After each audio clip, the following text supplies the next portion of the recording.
Pregnancy test கிட்ல 2 கோடு பாத்திர மாட்டோமான்னு ஏக்கத்தோட இருக்கிறவரா நீங்க? அப்ப இந்த வீடியோ உங்களுக்கு தான். ஏதோ சில குறைபாடுகளால சில காரணங்களால உங்களால கன்சீவ் ஆக முடியல அப்படின்னா நெக்ஸ்ட் ஆப்ஷன் என்னவா இருக்கும்னு யோசிக்கும் போது உங்களுக்கு ஐவிஎஃப் ட்ரீட்மெண்ட் தான் இருக்கு. உங்களோட ரெகுலர் பாலிசிஸ்ல கவர் ஆகாது, சில ஸ்பெஷல் பாலிசிஸ்ல கவர் பண்ணும். அந்த பாலிசிஸ் பத்தி உங்களுக்கு டீடைலா சொல்றேன்.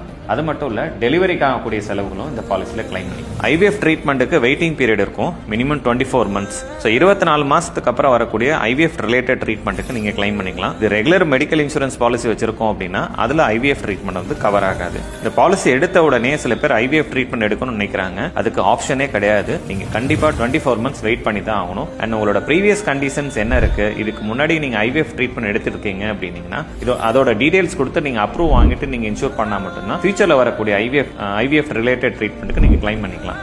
இந்த பாலிசிஸ் பத்தின டீடைல்ஸ் நீங்க 1-to-1 டிஸ்கஸ் பண்றதுக்கு IVF கமெண்ட் பண்ணுங்க.